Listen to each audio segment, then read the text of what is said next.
everyone. Okay, so here we go. Before we get started, make sure you guys hit that subscribe button and also hit that thumbs up button if you like the video. Hitting that subscribe button really helps me because it lets me know that there's people out there that actually like the videos, and I've actually been getting a lot more subscribers lately and likes and stuff like that. So I don't do this for the money, I just do this to help people out, and it's fun. I just really enjoy doing it. So hit that subscribe button so that way the video ends up in your inbox, and let's get started here. Okay, so sensitivity can get you in and out of trouble. A lot of times, the wrong setting can make you just be looking at, make you think you're looking at the wrong thing. So what we're going to do here is go ahead and go into our options here, and you're going to see that there is fish arches here, and there's also some other things here too. And a lot of times what this right here will be, it'll be a really small fish, but because the sensitivity is set lower, it doesn't show that up as much. So if you were to increase your sensitivity, it's going to increase the power, it's going to increase the sensitivity so you could be able to see more on your screen. But at the same time, that comes with a price. If we come down here and I take off the auto sensitivity and we leave it on, okay, so we got it on 70 here.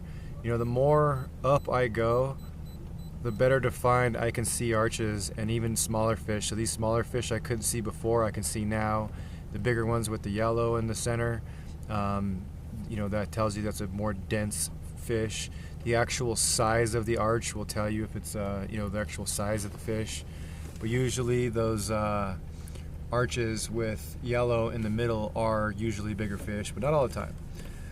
So the more and more I climb up with my sensitivity, the more clutter I'm going to see on my screen, but the more defined arches I'm going to see. So that's the balance that you play with when you deal with the graph, is how much do I want to see, how good do I want to see arches compared to how clean do I want my screen. And if you have your sensitivity just too low, a lot of times you can't pick up the grass, and a lot of times that's what we're looking for, is the grass. So you really want to make sure that you have a decent sensitivity. Now, say this is where you're happy with, but you have all this clutter here. You can get the clutter out by using some of these other options, noise rejection, surface clarity, stuff like that. But really just backing this thing off here, you can see I've cleaned up this a lot, and I'm still getting the arches that I'm used to. You can improve these arches by going down to your advanced mode and turning off your noise rejection, turn off your surface clarity, turn all that stuff off, and then you're going to see that you kind of get these little muffled arches here. From here on out, as soon as we get some more here, that is, you're going to start to see more defined arches. So just playing with the graph, just every time you turn on an option, it usually keeps you from seeing as much in the water column as you could have if that option was turned off. You can see we're coming to a bit of a high. Whoops, sorry about that with the camera. So one thing you guys are going to want to remember here and think about is when you're in water that's murky, you're not going to be able to have your sensitivity up as high as you would if you were in clear water, because the murky water, the higher the sensitivity, it picks up everything in the water, so it's going to be so cluttered it's ridiculous.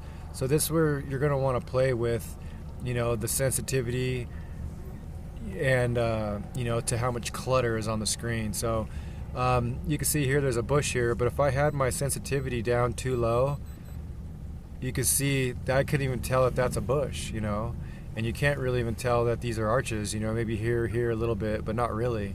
To where if I turn this up, and this is why I like these newer graphs, it's not that new, but it's not as old as some of the ones where you change your setting and you don't see anything changing on the screen until you get finished putting your setting where you want. With this one, I can actually see it adjusting as I'm moving, and that helps me a lot. So right around there is where I'm happy with, and you can see it getting really nice arches, pretty clean screen, color line looks good, everything's looking really good. So just remember, when you're dealing with your sensitivity and when on manual, you're going to have to adjust it up and down depending on the water clarity. If you come into a pocket that's dirty, then you're going to have to back that off. Which what I like to do is, instead of back it off, if I come into a pocket that's murky, I'll just throw it on auto real quick, and then it cleans it up for me. And then as soon as I get back out of that pocket, I take the sensitivity off, and I'm right back to where the setting I had before, so I'm not constantly messing with it. Now, as far as the auto sensitivity goes, if you want to use that, you can. You see here, just go ahead and select that, and then you can even adjust on how sensitive do you want auto to be. Do you want it to be so sensitive that I could turn it up here and it'll still bring this, but this is the max, so it's saying that this is the max sensitivity that you're going to be seeing. It's not going to clutter the screen any more than this right here automatically. So then I can, if I want the screen, so right there, now I'm telling this to automatically keep the screen this clear. So no matter what color water I get into, whether it's murky or clear or whatever, it's going to keep the screen like this. But you got to remember, if we get into some murky water and it's automatically backing off that sensitivity, it's going to be backing off your arches too. So play with it a little bit. The thing that I recommend is go into your sensitivity, go into manual, and put the arches to where you're happy with them. Once you're happy with the arches, then you can go into your advanced, turn on some of your noise rejection or surface clarity if it doesn't mess with stuff too much, and then you can oh, look at that, wow, I gotta drop a waypoint. And then you can you can really get it dialed in for